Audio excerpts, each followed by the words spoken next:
السلام علیکم ورحمۃ اللہ وبرکاتہ۔ میرے پاس ایک سوال آیا کہ عرفہ کے روزہ کی فضیلت کیا ہے اور عرفہ کا روزہ کب رکھا جائے گا۔ عرفہ کے روزہ کی فضیلت سے متعلق یہ بات یاد رکھیے کہ اللہ کے نبی صلی اللہ علیہ وسلم نے فرمایا ہے، صوم یوم عرفۃ یکفر السنتین ماضیہ و مستقبلہ۔ روایت ہے فقال یکفر السنۃ الماضیہ والباقیہ، مسلم کی روایت ہے۔ اللہ کے نبی صلی اللہ علیہ وسلم نے فرمایا کہ عرفہ کا روزہ رکھنے سے ایک سال پہلے اور ایک سال بعد کے گناہوں کا کفارہ ہو جاتا ہے۔ یہ عرفہ کے روزہ کی فضیلت ہے۔ مسئلہ ہمارے سامنے ہے کہ عرفہ کا روزہ کب رکھا جائے گا۔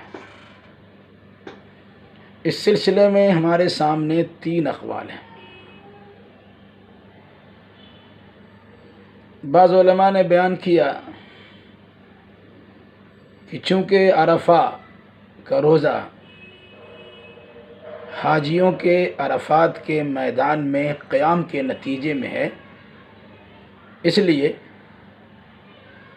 جس دن اور جس تاریخ کو حاجی لوگ عرفات کے میدان میں وقوف کیے ہوں گے، دنیا کے ہر خطے میں اسی دن عرفہ کا روزہ رکھا جائے گا۔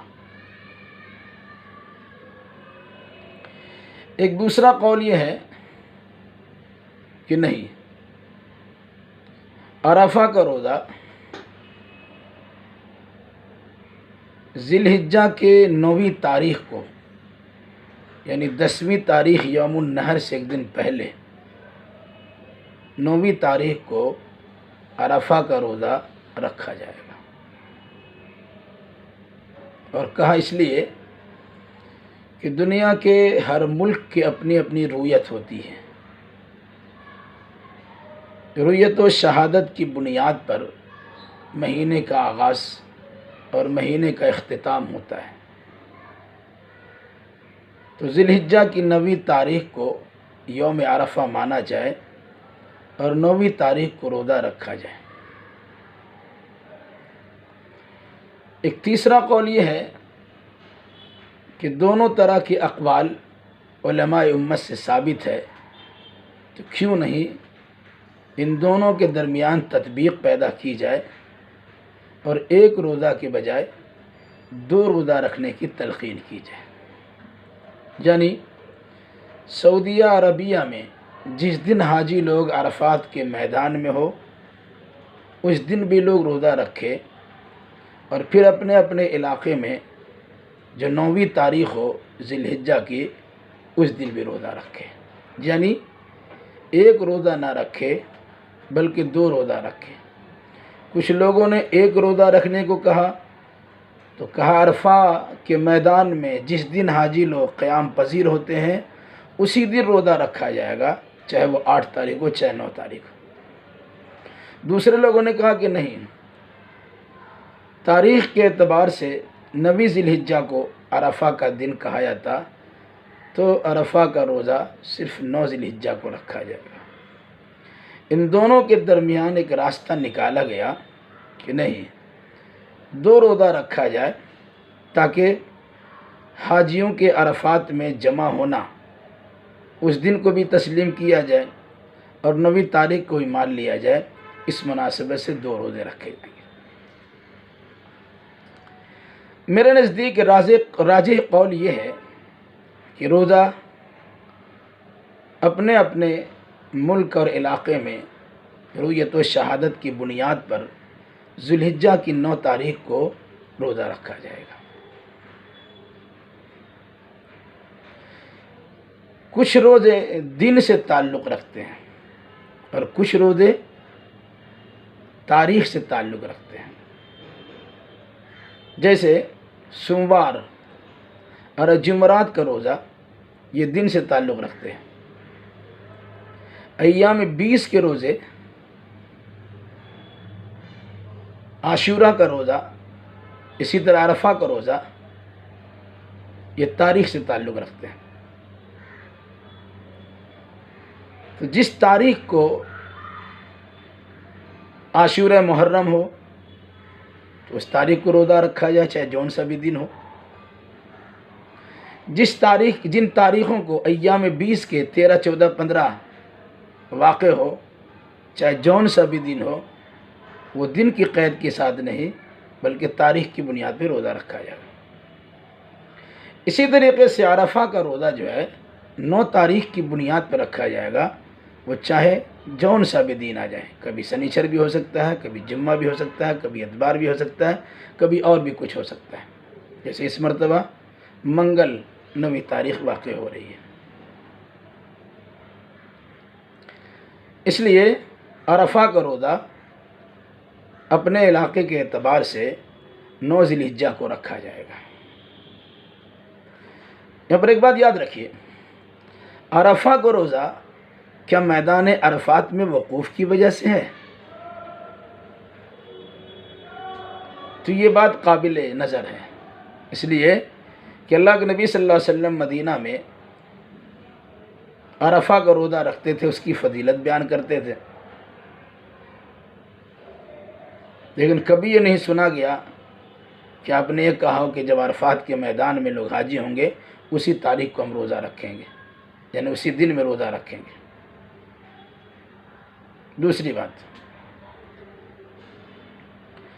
اگر ہم عرفہ کا روزہ سعودی عرب کے حجاج کرام کے عرفات میں وقوف کی وجہ سے رکھیں تو کچھ پریشانی لاحق ہوتی ہے. اس معنی کر کے کہ جن ملکوں میں سعودی عرب سے پہلے عید الاضحیٰ منائی جاتی ہے، یعنی ایک دن پہلے چاند دیکھ لیا جاتا ہے،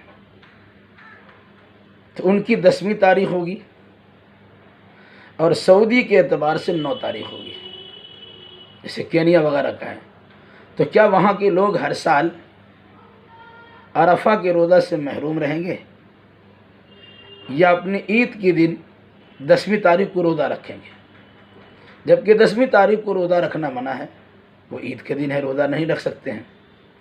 تو اگر عید کے دن روزہ نہیں رکھیں گے، اسی دن وقوف عرفہ ہے، سعودی عرب کے اعتبار سے 9 تاریخ ہے، تو ہر سال وہاں کے لوگ عرفہ جیسے روزہ کی فضیلت سے محروم رہ جائیں گے کہ جن کے ذریعے سے 1 سال پہلے اور 1 سال بعد کا گناہ معاف ہوتا ہے. اور اس طرح بھی سوچنے کی ضرورت ہے، اگر یہ روزہ وقوف عرفات کی بنیاد پہ ہوتا تو شاید عرفہ میں موجود تمام حاجیوں کو روزہ رکھنے کی تاکید کی جاتی، جبکہ عرفہ میں موجود حاجیوں کے لیے روزہ نہیں ہے، کیونکہ اللہ کے نبی صلی اللہ علیہ وسلم نے روزہ نہیں رکھا تو روزہ نہیں ہے. تو عرفات کی بنیاد پر اگر روزہ ہوتا تو عرفات میں جتنے حجاج کرام موجود تھے ان کو بھی روزہ رکھنا پڑتا. اس سے سمجھ میں آتا ہے کہ عرفہ کا روزہ وقوف عرفات کی بنیاد پہ نہیں ہے بلکہ ذی الحجہ کی 9 تاریخ کا نام ہی ہے یوم عرفہ. جیسے 10ویں تاریخ کا نام ہے یوم الترویہ، 9ویں تاریخ کا نام ہے یوم عرفہ، 8ویں تاریخ کا نام ہے یوم ترویہ، 9ویں تاریخ کا نام ہے یوم عرفہ، 10ویں تاریخ کا نام ہے یوم النحر، 11، 12، 13ویں تاریخ کا نام ہے ایام تشریق. تو میرے نزدیک راجح قول یہی ہے کہ صرف ایک روزہ رکھا جائے، وہ بھی ذی الحجہ کی 9 تاریخ کو. ہاں اگر کسی آدمی کو سوموار کے روزہ رکھنے کی عادت ہے تو اس مرتبہ سوموار کا روزہ بھی آ رہا ہے 8 تاریخ کو اور منگل کو روزہ ہو رہا ہے عرفہ کا، تو 2 روزہ رکھ لے تو گنجائش ہے، کیونکہ اس کی عادت ہے سوموار کو روزہ رکھنے کی. اس طرح روزہ رکھنا کہ ہم عرفات کی بنیاد پہ رکھ لیتے ہیں کہ حاجی لوگ عرفات میں سوموار کو ہوں گے اور ہم لوگوں کا 9 تاریخ منگل کو ہوگا، ہم دونوں کو کا لحاظ رکھتے ہوئے دونوں روزہ رکھ لیتے ہیں، یہ بہتر اور مناسب نہیں ہے. البتہ بعض علماء کا خیال ہے کہ اختلاف سے بچنے کے لیے دونوں دنوں کا روزہ رکھا جا سکتا ہے، لیکن بہتر یہی ہے کہ روزہ صرف 9 ذی الحجہ کو عرفہ کے روزے کی فضیلت کے حصول کے لیے رکھا جائے گا۔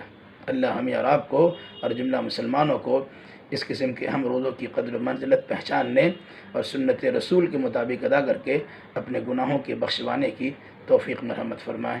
السلام علیکم ورحمۃ اللہ وبرکاتہ۔